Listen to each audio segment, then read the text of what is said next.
Senhoras e senhores, bem-vindos à Casa do Direito Administrativo, bem-vindos a mais uma aula do projeto Aprova Mais Enem dos Concursos, essa importantíssima iniciativa do governo do Estado do Maranhão, por meio da Secretaria de Educação, que reuniu um batalhão de professores especializados nas disciplinas do seu concurso nacional unificado. Independente da área que você for fazer, independente do cargo que você estiver almejando, direito administrativo aparece de alguma forma no seu edital. Direito administrativo estará com certeza presente na sua prova. Eu estou aqui para ajudar você por meio da facilitação desse assunto importantíssimo. Portanto, meu nome é o professor Vitor Hugo. A gente vai hoje continuar o assunto de direito administrativo de controle e responsabilização da administração pública. Além do conteúdo dessa aula visual, dessa aula que você está ouvindo a minha voz, nós também temos a apostila no QR Code que está aparecendo na sua tela e no link que está aparecendo na descrição do seu vídeo. Não deixe de baixar o material, revisar o assunto, aplicar e fazer as questões que estão lá propostas. São questões que vão preparar você ainda mais para o dia da sua prova.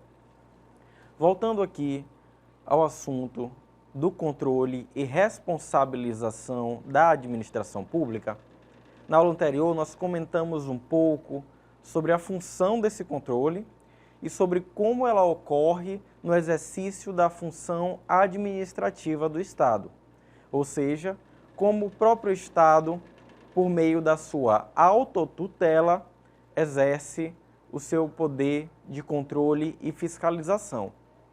Também falamos um pouco de como a tutela administrativa ocorre quando a administração pública direta fiscaliza a administração pública indireta. Ou seja, quando a União fiscaliza a Petrobras, quando o Estado do Maranhão fiscaliza uma empresa estatal do Estado do Maranhão, como a Empresa Maranhense de Serviços Hospitalares, quando a União fiscaliza a Universidade Federal do Maranhão, enquanto uma fundação pública, a gente viu que nesse caso não há relação de hierarquia e subordinação. O que nós temos é uma relação de controle finalístico, ou seja, controle de cumprimento da finalidade. É uma tutela administrativa. É um controle, uma forma de controle própria em que não há hierarquia, tampouco subordinação. Tendo finalizado esse ciclo do direito administrativo, que é controle administrativo, hoje nós comentaremos um pouco sobre o controle judicial e o controle legislativo. Esses dois tipos de controle também são importantíssimos para a sua prova, também são importantíssimos para a sua atividade enquanto servidor público, também são importantíssimas para você editar, criar, fiscalizar os atos administrativos. Quando nós aprendemos sobre controle administrativo, a gente falou que a administração fiscaliza os seus próprios atos, quanto ao mérito e quanto à legalidade. Aqui no controle judicial e legislativo, nós vamos entender como o Poder Judiciário e como o Poder Legislativo, poderes diferentes do Poder Executivo, fiscalizam e controlam o Poder Executivo, por exemplo. Como que o Tribunal de Contas do Estado do Maranhão fiscaliza o governo do Estado do Maranhão, ou como que o Poder Judiciário fiscaliza o Estado, a União, como que ele revê os atos, quais são os limites à sua atuação. Quanto ao controle legislativo, nós temos que ele é emanado diretamente do Poder Legislativo, também chamado de controle parlamentar direto, ou mediante o auxílio do Tribunal de Contas. Aqui nós temos, de logo, um elemento importantíssimo para a sua prova. O Tribunal de Contas, embora tenha esse termo tribunal, ele não pertence ao Poder Judiciário. A função do tribunal é de um órgão que é vinculado ao poder legislativo. O Tribunal de Contas, seja o Tribunal de Contas de um Estado, ou seja o TCU, o Tribunal de Contas da União, ele exerce uma função dentro do Poder Legislativo voltado especificamente para a fiscalização dos outros poderes. Mais especificamente ainda, a fiscalização das contas públicas. Se você eventualmente já pensou em fazer um concurso para o Tribunal de Contas, você terá que se familiarizar muito com os temas do direito administrativo, assim como também os temas do direito tributário, do direito financeiro, porque ele abarca todas essas áreas, ele abarca justamente o poder fiscalizatório, o poder controlador do poder legislativo. Ressalta-se, ademais, que este poder, o poder legislativo, é a própria manifestação da vontade popular, por meio do eleitorado, razão pela qual o controle é a atividade típica deste poder. Lá na Constituição de 1988, o Constituinte destinou ao Poder Legislativo essa função de representar a vontade do povo.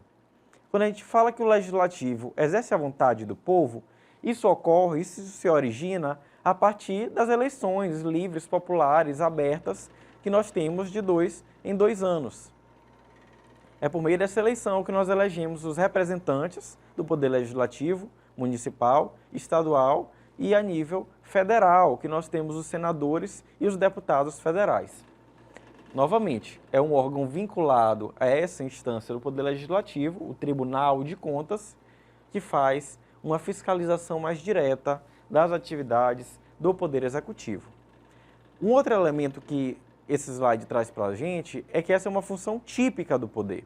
Então, o Poder Legislativo, ele legisla e também, de forma típica, ele controla e fiscaliza. Claro, em decorrência da vontade popular que lhe foi constitucionalmente direcionada, lhe foi constitucionalmente delegada. Assim, é entendido como aquele exercido pelas casas do Poder Legislativo, as câmaras municipais de vereadores que fiscalizam, por exemplo, o prefeito. Talvez na sua cidade você já tenha visto a manifestação de algum vereador, de alguma vereadora, questionando, cobrando, indicando, denunciando algo do Poder Executivo Municipal, do prefeito. Às vezes durante uma greve de ônibus, às vezes durante alguma outra manifestação, os vereadores fazem rotineiramente, porque lhes é uma função típica, o serviço de fiscalização do próprio Poder Executivo. A nível de Estado, nós temos as Assembleias Legislativas, que também cumprem essa função de fiscalização e controle do Legislativo no Estado. E a nível de União, nós temos o Congresso Nacional, aquela figura do Congresso Nacional que vocês conhecem lá em Brasília, um prato para cima, um prato para baixo, Câmara dos Deputados e Senado Federal, um representando a vontade popular, o outro representando o federalismo, a representação dos estados. Então, essas casas legislativas, de forma direta ou indiretamente, como é no último caso, por meio dos tribunais de contas. Então, de forma indireta, os tribunais de contas, que não são eleitos por eleição popular, mas também fazem parte da estrutura do Legislativo, exercem essa função de fiscalização, de controle legislativo da atividade administrativa. A Constituição da República de 88, ao tratar da fiscalização contábil, financeira, orçamentária, operacional e patrimonial, cita o Congresso Nacional como instituição incumbida de tal tarefa. Ou seja, cabe ao Congresso Nacional fazer essa fiscalização em diversos níveis da União. E aí lá no artigo 70 tem pra gente que a fiscalização contábil, financeira, orçamentária, operacional e patrimonial da União e das entidades da administração direta e indireta. Por indireta, a gente entende as autarquias, as fundações públicas e as empresas estatais, sejam elas empresas públicas ou sociedades de economia mista. Quanto à legalidade, à legitimidade, à economicidade, aplicação de subvenções e renúncia de receitas. Será exercida pelo Congresso Nacional mediante controle externo e pelo sistema de controle interno de cada poder. Esse controle interno de cada poder é justamente aquele que nós falamos na aula anterior, de controle da autotutela, exercido sob a autotutela de cada poder, a autofiscalização dos seus próprios atos. Sempre que a gente falar de controle externo, é quando órgãos externos estarão fiscalizando aqueles atos e a atividade administrativa, como é o caso do controle legislativo, que está lá no artigo 70 da Constituição. Ler, relembrar e entender o texto, a redação desses dispositivos legais é muito importante aqui para a gente, porque as provas gostam disso. As provas gostam de elaborar as questões com a redação exatamente como está nos artigos, seja da Constituição ou seja de outra legislação, da legislação infraconstitucional. Mas eles gostam justamente de utilizar o texto legal para saber se você conhece aquela redação e se você consegue interpretá-la. Ou, às vezes, com pequenas modificações, se você consegue identificar os erros na legislação. Esse artigo 70 é importantíssimo porque destina essa função de forma típica ao Congresso Nacional. Quanto ao controle judicial, ora, controle judicial, eu imagino essa função de controle, de tutela, por parte do Poder Judiciário. Aqui, lá em princípios constitucionais, princípios implícitos ou reconhecidos da administração pública, a gente viu que o controle judicial ele é exercido sob o manto, sob a diretriz do princípio reconhecido da sindicabilidade. O princípio da sindicabilidade é aquele pelo qual o Poder Judiciário poderá fiscalizar, poderá exercer um controle externo sobre a função administrativa do Estado. O controle judicial, por sua vez, é exercido, claro, pelo Poder Judiciário. Após a provocação de qualquer interessado, vítima de lesão ou ameaça de lesão por ato administrativo comissivo ou omissivo, que o atinja direta ou indiretamente. Vamos entender um pouco o que o doutrinador está falando para a gente aqui. Quando a gente fala que o Poder Judiciário só poderá se manifestar se ele for provocado, a gente está falando de um princípio processual próprio do direito, que é o princípio que vai garantir que o Poder Judiciário só se manifestará se ele for provocado. É o princípio da inércia. Então, somente o Poder Judiciário se provocará se você emitir sobre ele uma força. Ele só se movimentará se você, é que nem quando a gente aprendeu em física. O corpo fica imóvel, esse corpo é o Poder Judiciário, e ele só se movimenta se você colocar sobre ele uma força. E essa força é chamada direito de ação ou acesso à justiça. O Poder Judiciário somente após essa força que ele começará, o corpo imóvel, a se mover. Uma vez que ele recebe essa força, ele tem a necessidade de lhe dar uma resposta. Porque a justiça, ao mesmo tempo que ela é imóvel, que ela é inerte, ela também é inafastável. Então, uma vez que ela é provocada, ela precisa se manifestar e atuar para o caso. Nesse caso do controle judicial, se alguém eventualmente se sente lesado por algum ato comissivo ou omissivo da administração pública, ela pode provocar o Poder Judiciário. Quando eu falo de um ato comissivo, eu falo de um ato intencional, de um ato efetivamente que foi executado pela administração pública. Por exemplo, um ato que foi editado, um ato de nomeação, um ato de publicação de algum ato, um ato ordinatório, um ato punitivo, você pode, eventualmente, questionar a validade desse ato no Poder Judiciário.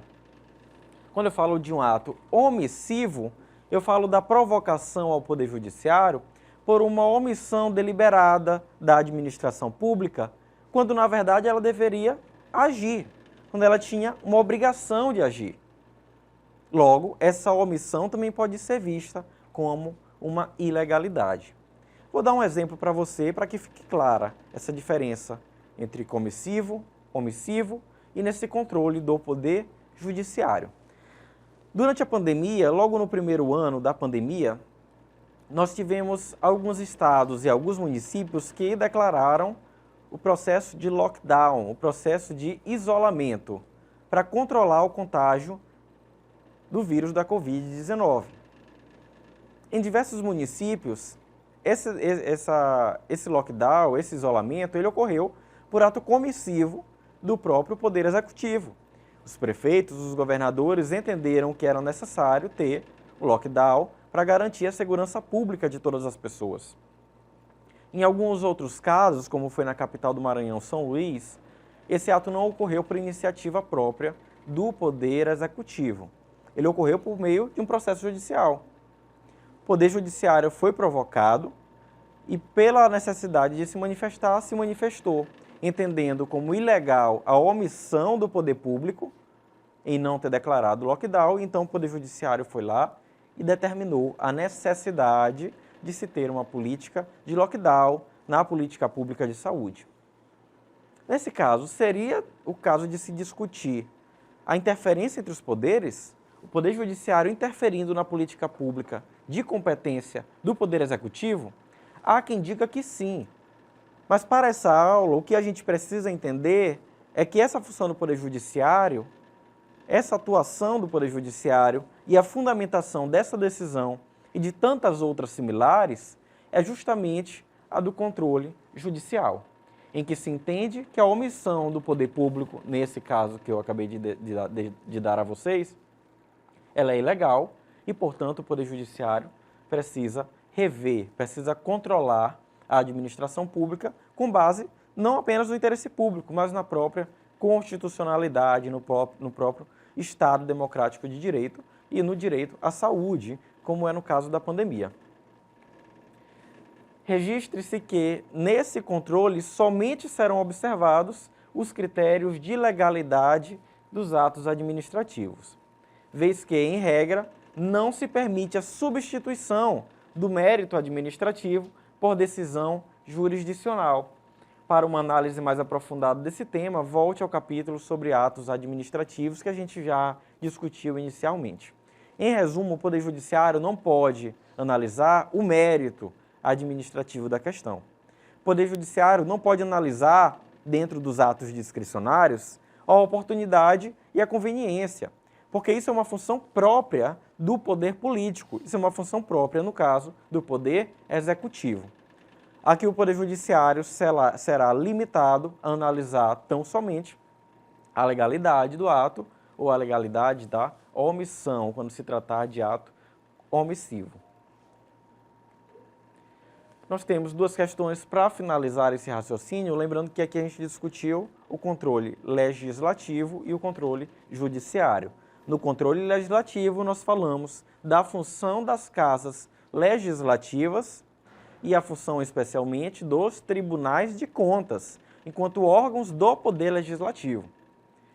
No controle judicial, nós falamos um pouco sobre o princípio da sindicabilidade e a forma como o Poder Judiciário pode, eventualmente, interferir nos atos do Poder Executivo por meio de uma fiscalização, por meio de um controle de legalidade. Claro, sem adentrar ao mérito da questão. Na primeira questão, nós temos: sobre o controle da administração pública, assinale a alternativa correta. A. Entre vários instrumentos de controle administrativo da administração pública, são admitidos a representação, a reclamação e o mandato de segurança. Letra B. Os tribunais de contas têm por dever constitucional apreciar as contas do Poder Legislativo, emitindo parecer prévio no prazo de 60 dias a contar do seu recebimento. Uma questão já mais específica sobre os tribunais de contas. Letra C. Os tribunais de contas, no exercício das suas competências constitucionais, está expressamente proibido de sustar a execução dos atos impugnados, pois essa competência é privativa do Poder Legislativo E letra D, estão eximidas de prestar contas as entidades privadas que, mesmo sendo beneficiárias dos recursos públicos, apliquem-os sem finalidade pública. E a letra D, por último, a fiscalização contábil, financeira, orçamentária, operacional e patrimonial das pessoas jurídicas de direito público interno e de sua administração direta e indireta é feita pelo Poder Legislativo, pois, entre outras, cabe-lhe atribuição do controle externo. Essa é a resposta correta. Eu dei essa deixa para você no meio da aula, ou logo no começo da aula, quando eu falei que as questões abordam exatamente o texto legal, o texto como está na lei. Esse é um exemplo, é uma questão de concurso público, uma questão que traz o artigo 70 exatamente como está na Constituição. Segunda questão, ocorrendo sustação da execução por determinação do Congresso Nacional de um contrato administrativo impugnado perante o Tribunal de Contas da União, é possível afirmar que tal situação ilustra, em relação à administração pública, o ato de controle interno, legislativo, judicial, prévio ou administrativo. A resposta correta é, claro, um controle legislativo. Eu estou falando de Tribunal de Contas, é um órgão do Poder Legislativo, logo aqui é um caso de controle legislativo dos atos administrativos. Assim a gente finaliza esse conteúdo importantíssimo para a sua prova, importantíssimo para o direito administrativo, que garante, é claro, a probidade, a moralidade e a observância de diversos outros princípios do direito administrativo. Não deixe de baixar a apostila, revisar e praticar sobre esse conteúdo e a gente se encontra daqui a pouco na nossa próxima aula. Um abraço.